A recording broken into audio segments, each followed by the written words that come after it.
Y a medida que pasaban los días, yo veía que las cosas como que no se estaban fusionando como sucedían en mi mente. En los momentos de bloqueo creativo siempre tenemos una elección. ¿En qué momento pensé que yo podía hacer esto? Nunca voy a ser constante. Ay, ¿viste cuando te compras un bastidor, lo mirás y decís, uy, es nuevo, qué divino? Para mí, ese momento es toda una experiencia. Sacarle el plástico que lo envuelve y aparece esa superficie blanca como un mundo lleno de oportunidades. Y en ese momento de conexión entre vos y tu bastidor nuevo, pasa algo, te diría, bastante universal. Una mezcla de felicidad con ansiedad y vértigo.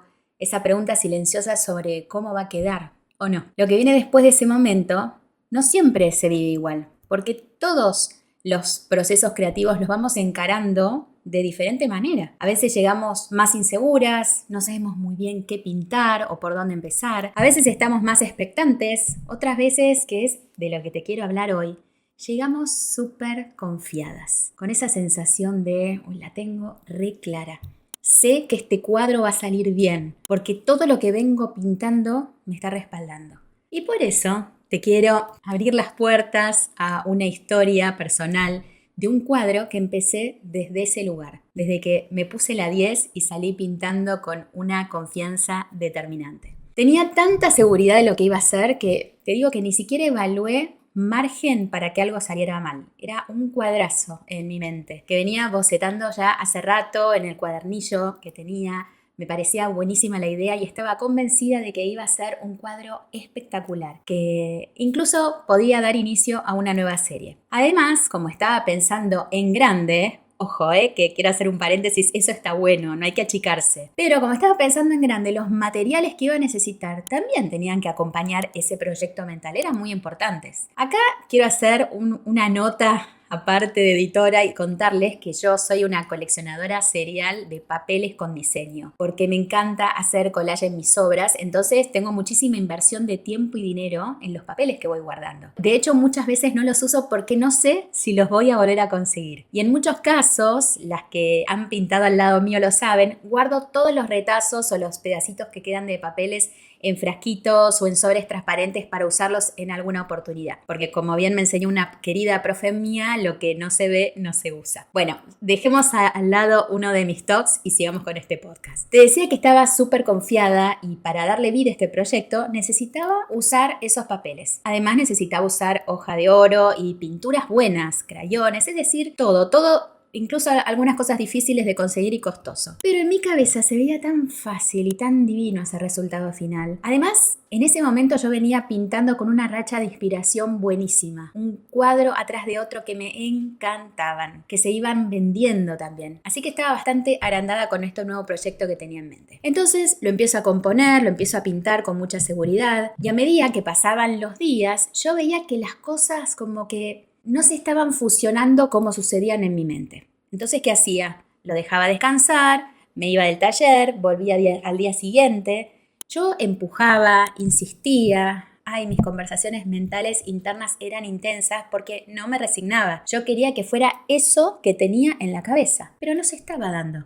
Y a medida que pasaban los días y mis decisiones creativas, me daba cuenta de que estaba en un callejón sin salida. Hasta que me acuerdo perfecto del momento que tuve que parar y decir, bueno, game over, Ceci, mirando un bastidor grande, costoso, con un cuadro que no me gustaba nada. Todo me acuerdo la sensación de frustración y angustia que me generaba ver esos papeles que había elegido ahí junto al dorado a la hoja, con esos dibujos de plantas exóticas en donde nada hilaba con nada, de acuerdo por supuesto a mi proyecto mental, ¿no? Y además, para meter más el dedo en la herida, aparece esa vocecita horrible que te dice, ay Ceci, ¿para qué usaste esos papeles? ¿Cómo vas a gastar hoja de oro en esto? Y si bien esta anécdota que te cuento es lo que dio origen a este episodio, lo que viene ahora es oro puro. Era mayo y me habían regalado para mi cumple el libro El camino del artista de Julia Cameron, que seguramente lo conoces, pero si no te lo recomiendo porque es hermoso. Y esa noche, la noche de esa frustración, al abrir el capítulo que me tocaba leer, me encuentro con este pensamiento de Julia. En los momentos de bloqueo creativo,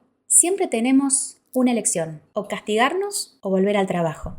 Y ahí estaba yo, dándome cuenta de que esa tarde había sido la protagonista de una telenovela venezolana, porque lo más rápido, menos entrenado y más humano es el reflejo automático de decirte no solo este cuadro no me gusta, sino soy malísima pintando. Siempre me pasa lo mismo. ¿En qué momento pensé que yo podía hacer esto? Nunca voy a ser constante. Y bueno, ya que estamos, soy fea, soy tonta y nadie me quiere. Todo junto. Yo era Rosa de Guadalupe en mi mente, exagerando el sufrimiento y el autocastigo, porque obvio en el taller no exterioricé todo lo que me pasaba. La lástima me gusta guardármela a mí, no a las demás. Y este camino que te cuento es el automático de nuestra mente. Pero también tenemos el otro lado, ¿no? Que la buena noticia es que no es el único camino. Siempre se puede elegir qué camino tomar. El de la frustración y el castigo y seguir lastimándote, o el de la aceptación. Y acá hay algo hermoso, porque si elegís el camino de la aceptación, los siguientes pasos son la observación, la reflexión y finalmente el aprendizaje.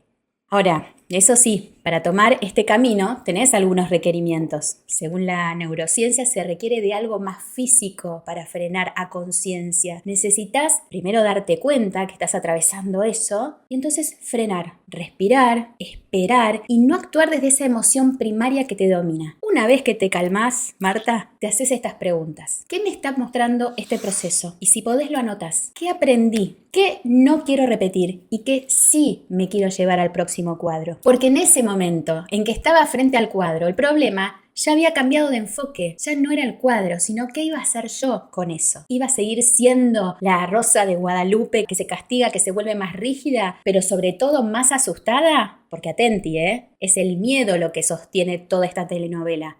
O iba a hacer foco simplemente en lo que había aprendido de ese proceso. Había cosas que supe que, por ejemplo, no quería repetir. La composición no me cerraba. La elección de colores no era para mí. Check, eso estaba aprendido. Pero al rato de observar con calma, detecté algo que sí funcionaba y que no sé si lo hubiera percibido si no le hubiera puesto atención. Había una parte del fondo que me llamaba la atención. Una zona del cuadro que tenía una fuerza espectacular. Y eso fue lo que decidí rescatar. Te cuento que ese fondo terminó siendo el origen de la siguiente obra que amé y la base de toda una serie que vino después. Que realmente esa serie no existiría si yo no hubiera elegido atravesar esta experiencia de esa manera. Este cierre de proceso, queridas artistas, es algo que hablamos muchísimo en mis mentorías y en las clases. La ilusión del control y cómo nos paramos nosotras frente a eso. El resultado de una obra no es algo que podamos controlar nunca. Podés controlar tu compromiso,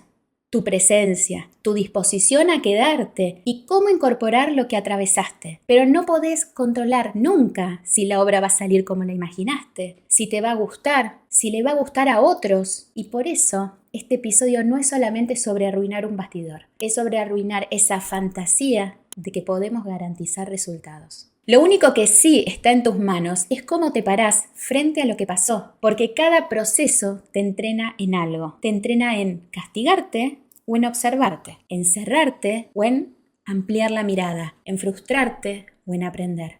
Vos elegís tu propia aventura y con el tiempo tus decisiones respecto a cómo te parás frente a tus procesos hacen una diferencia enorme. Porque muchas artistas no dejan de crear por falta de talento, dejan de crear porque no quieren volver a pasar por esa incomodidad de cuando algo no sale. Y acá va una frase de Post-it para que la tengas a mano. La incomodidad no se evita, se atraviesa. Recordá también que siempre tenés dos caminos, o fortaleces la versión que puede mirar, aprender y hasta reírse un poco de una misma, que es una herramienta poderosísima si las hay, y seguir con todos los a pesar de, o fortaleces tu versión de Marimar y haces toda la perfo de sufrimiento. Porque crear no es acertar siempre, es quedarse y volver al trabajo. O como diría el gran filósofo oriental, el maestro Shifu de Kung Fu Panda, el problema no es perder el control, el problema es creer que alguna vez lo tuviste. Mi nombre es Cecilia Fernández Mauri y esto es Entre Artistas, el podcast.